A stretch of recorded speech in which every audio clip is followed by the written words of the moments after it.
Hi, welcome to the University of Central Arkansas. I'm Kim Ashley Pauly, the Research Compliance Officer for UCA. So how can I help? My office is responsible for animal and human subject research, intellectual property, and export control. So this is the grant life cycle that I'm sure you've seen if you've watched any of the other videos of sponsor programs. As you can see, here is research compliance right here. And research compliance can start from the beginning of a grant submission all the way to post-award. A lot of the time, compliance will be determined by the funding agency in which the PI is submitting to. NIH, NSF often will sometimes require that you have compliance for use of animals and human subjects before you submit a proposal. Sometimes they will even allow you to wait until you receive the award acceptance letter, and then they will ask that you secure that research compliance before you engage with any animal or human subjects. In regards to intellectual property can happen anywhere from the award acceptance all the way up to post-award. A lot of the time it just depends on what type of agency that the PI has submitted to and what their rules and regs for that agency are in regards to disclosing intellectual property. So as I said, I take care of animal and human subjects. So these are the functions of IRB and IACUC. IRB, the board is responsible for making sure that the risks are minimized and are in relation to anticipated benefits of the participants. There's usually an informed consent, making sure that the participants know what is required of them during their participation in a research. That the rights and welfare of all subjects are maintained, and that the research complies with federal and state laws and any requirements that are required. IACUC is our animal committee, and it is required by federal regulations for most institutions that use any animals in research, teaching, and testing to have that committee.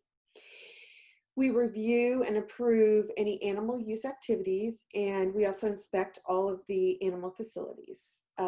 We make sure that all the welfare of the animals are maintained, and we also follow and comply with the Public Health Service PHS. That's what's referred to as PHS. The policy on humane care and use of laboratory animal policy, it's referred to as the policy, and the guide for animal and use of laboratory animals, which is referred to as the guide. So I also take care of intellectual property, and most people believe or think that intellectual property has to do with just innovations, and it doesn't. It's more than just innovations. It can cover a lot of different things. Our universities are very important sources of innovation and discovery because they also improve the quality of life, they fortify intellectual partners, they produce more jobs, and they improve the national competitiveness. At the University of Central Arkansas, we encourage our faculty and staff to create and develop intellectual properties. My office, the Research Compliance Office, collaborates with the URC, which is the University Research Council, and we help to identify those valuable intellectual properties. And what we are looking for is to make sure that we secure appropriate protections for that intellectual property, that we accelerate the development of the assets, and we assure that the benefits of that discovery accrue to innovators. As I said, it doesn't just cover innovations. Intellectual property covers discoveries, know-how, show-house processes. It also covers unique materials. It could also include copyrightable works, original data, artistic works, anything that has any kind of economic value.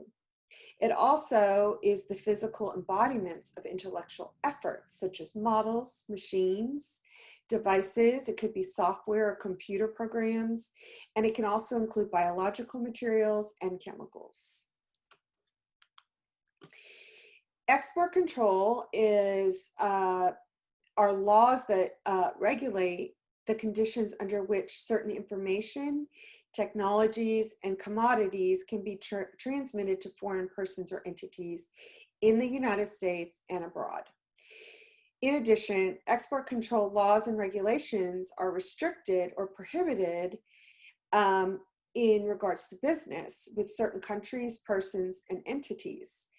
And they have been sanctioned by the federal agencies as a threat to important U.S. interests, especially military, when there's any kind of military information going back and forth, that needs to be protected.